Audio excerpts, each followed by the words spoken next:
नमस्कार। मैं सुनील कुमार आपका स्वागत करता हूं आपके अपने चैनल क्या ऐसा होता है में। दोस्तों, हम में से ज्यादातर लोग राहु को हमेशा गलत समझते हैं। हम ये मानते हैं कि राहु अशुभ ग्रह तो हमारे साथ अशुभ ही करेगा।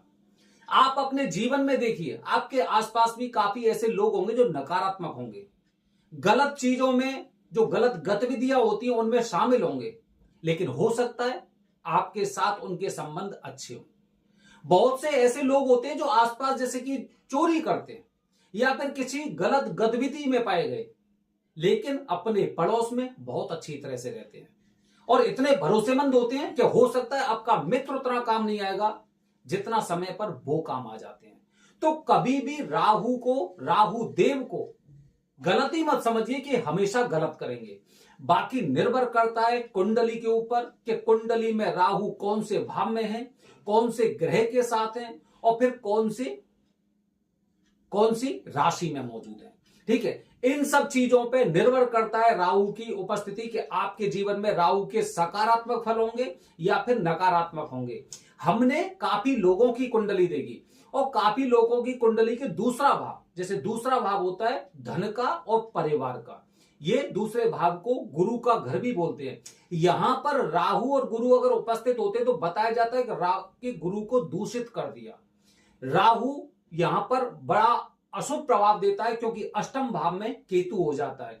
तो हम समझते हैं कि यह हमेशा जीवन में हमें गलत परिणाम देगा, लेकिन दोस्तों हमने ऐसा भी देखा है कि राहु के साथ गुरु की उपस्थिति होती है तो हालांकि गुरु चांडाल दोष बनता है, लेकिन ऐसे लोग सरकारी नौकरी में भी लगे हुए हैं क्योंकि उनका कार्य ही ऐसा है। सुप्रीम कोर्ट के वकील देखिए, आप कहीं पे भी आप हाई कोर्ट में जाइए, ऐसे आपको वकील मिल जाएंगे जिनकी कुंडली में गुरु चांडाल दोष होता है। तो हमेशा राहु को गलत मत समझिए और हमेशा अपने जीवन में एक बात ध्यान रखिए, किसी एक ज्योतिषी के चक्कर में अपने जीवन को बर्बाद मत करिए। 2, 4, 5 लोगों से पूछिए और जो बहुमत हो उसके अनुसार आपको कार्य करने चाहिए। ठीक है, क्योंकि काफी बार ऐसा होता है, उदाहरण के लिए मेरे पास कोई इंसान कुंडली बेचता है और कुंडली में मैं उसे बताता हूं कि आपकी कुंडली में मतलब इस तरह का दोष है, राहु से संबंधित दोष है, और फिर मैं आपको कुछ उपाय बताऊं राहु के लिए, लेकिन हो सकता है वो गलत हो। हमेशा राहु के उपाय नहीं करने चाहिए क्योंकि जीवन में आपकी में खुशियां भी देने के लिए राहु आते हैं।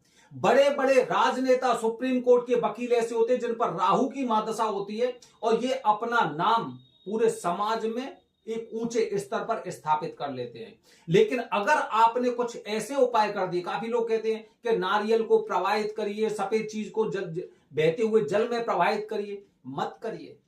जब तक पूर्ण विश्वास नहीं हो जाए कि जो भी मुझे सलाह दी गई है वो बहुत अच्छी सलाह है, तब तक राहु का कोई उपाय मत करिए, क्योंकि अशुभ भी किसी ना किसी के लिए शुभ अवश्य होता है।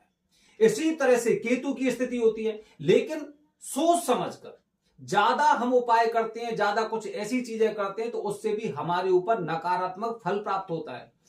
हमेशा जीवन में हमें एक बात याद रखनी है कि कोई कितना भी बुरा इंसान हो वो सबके लिए बुरा नहीं होगा।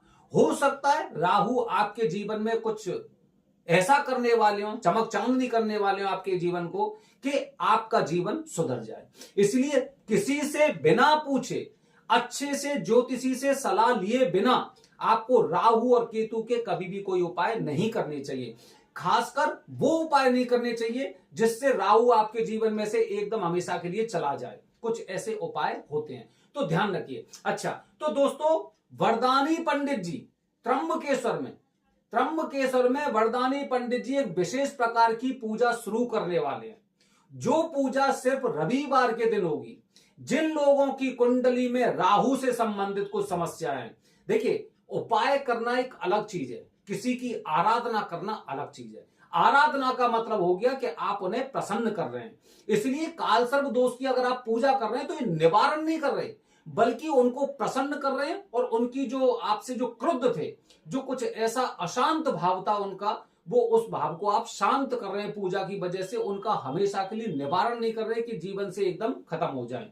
तो गुरुजी बहुत सस्ते में, क्योंकि हमारे पास जो फोन आते हैं तो फोन के माध्यम से लोग ज्यादातर ये कहते हैं कि हमें सस्ते में पूजा करनी है। तो दोस्तों रविवार वाले दिन वरदानी पंडित जी खुद राहु दोष निवारण की पूजा शुरू करने वाले हैं, जिसकी दक्षिणा मात्र 2100 रुपए होगी। हमने बहुत कोशिश की, क्योंकि जो ज्यादातर लोग हमें ये बताते हैं कि हमारे पास पैसे नहीं है, पैसे की कमी है। इसी कमी के चलते हुए राहु के दोष की पूजा या फिर राहु शांति की पूजा अगर आप अपने जीवन में कहीं पे भी, अगर आपको ऐसा लगता है कि भाई इतने पैसे तो मैं नहीं दे पाता था, क्योंकि कालसर्प दोष की पूजा जैसे मैंने आपको बताया वरदानी पंडित जी 3500 की करते हैं, और अगर पर्सनल पूजा नई सामग्री से होगी तो वो 11000 की होती है। अब अगर कालसर्प दोष को अगर हम दूर कर दें, हमें राहु की शांति चाहिए, मुख्य रूप से राहु की शांति चाहिए, क्योंकि राहु बहुत अशुभ प्रभाव भी दिखा सकते हैं।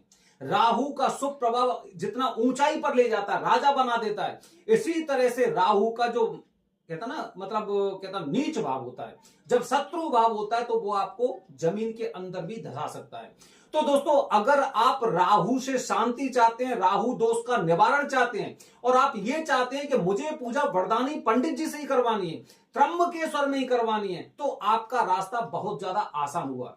मात्र 2100 रुपए में राहु दोष से शांति मिलेगी आपको त्र्यंबकेश्वर में, और निश्चित रूप से इस तरह की पूजा आपको विशेष तरह से फल प्रदान करेगी।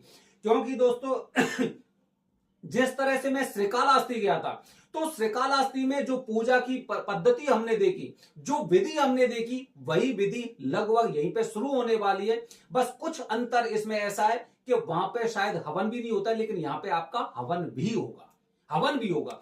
मतलब राहु की शांति के लिए जो भी पूजा, जिस तरह की विधि हमें करनी है, वो बिल्कुल विधि पूरी तरह से होगी। बस आपको विशेष रूप से ध्यान रखना है कि ये पूजा मात्र रविवार वाले दिन होगी, मतलब शनिवार की शाम तक आपको त्र्यंबकेश्वर पहुंचना है, और रविवार को सुबह आपकी पूजा होगी मात्र 2100 रुपए में।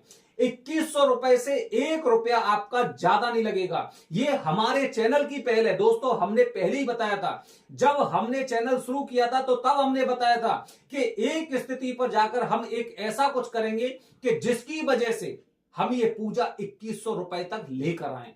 तो आपकी ये पूजा राहु शांति की पूजा, राहु दोष निवारण की पूजा त्र्यंबकेश्वर में वरदानी पंडित जी से 2100 रुपए मात्र। और आपको क्या चाहिए?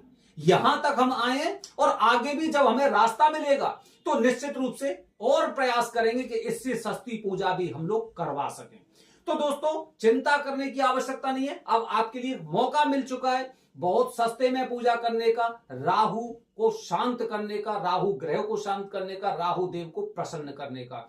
बने रहिए हमारे चैनल के दोस्तों। आने वाली वीडियो में आपको बता रहा हूं, आप में से बहुत से लोग ऐसे होंगे जो कर्ज उनका खत्म नहीं होता है, कर्ज उनका खत्म ही नहीं होता है, बहुत प्रयास किए लेकिन फिर भी कर्ज खत्म नहीं होता है। तो उसके लिए आपको क्या करनी चाहिए दोस्तों?